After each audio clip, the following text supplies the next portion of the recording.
ഉരുൾപൊട്ടൽ ഭീഷണി നേരിടുന്ന കോഴിക്കോട് വിലങ്ങാട് അടുപ്പിൽ ഉന്നതിയിൽ 27 കുടുംബങ്ങൾ കഴിയുന്നത് ഭീതിയോടെ. ചോർന്നൊലിക്കുന്നതും പ്ലാസ്റ്റിക് ഷീറ്റിട്ടതുമായ വീടുകളിലാണ് കുട്ടികളും പ്രായമായവരും ഉൾപ്പെടെ താമസിക്കുന്നത്.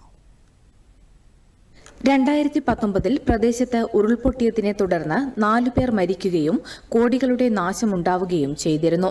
ഈ ദുരന്തത്തെ തുടർന്ന് സർക്കാർ നിയോഗിച്ച വിദഗ്ധ സമിതിയാണ് അടുപ്പിൽ ഉന്നതിയിലെ കുടുംബങ്ങളെ പൂർണ്ണമായും മാറ്റി താമസിപ്പിക്കണമെന്ന് നിർദ്ദേശിച്ചത്.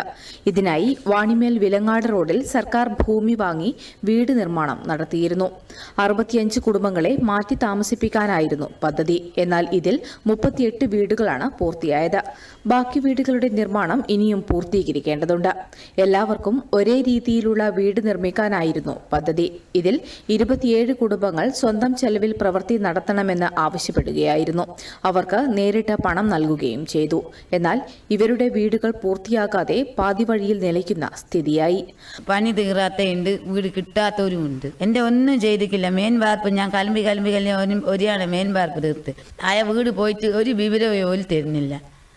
ആയ വീടും അപ്പാട് ഒഴിച്ച് പോയിട്ട് അന്നേ ഞാൻ പറഞ്ഞിട്ടൊന്നും ശരിയാക്കിയില്ല. പൈസ പാസ്സായിട്ടില്ല എന്ന് പറഞ്ഞിട്ട് വീടിൻ്റെ പണി നടത്തുന്നു.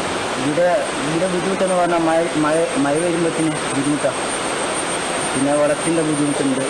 അങ്ങനൊക്കെ ക്ഷാമം. അടിസ്ഥാന സൗകര്യങ്ങൾ വർദ്ധിപ്പിക്കാൻ അംബേദ്കർ ഗ്രാമം പദ്ധതിയിൽ ഉൾപ്പെടുത്തി ട്രൈബൽ ഡിപ്പാർട്ട്മെന്റിൽ നിന്നും 1 കോടി രൂപ അനുവദിച്ചിട്ടുണ്ടെന്ന് MLA EK വിജയൻ അറിയിച്ചു.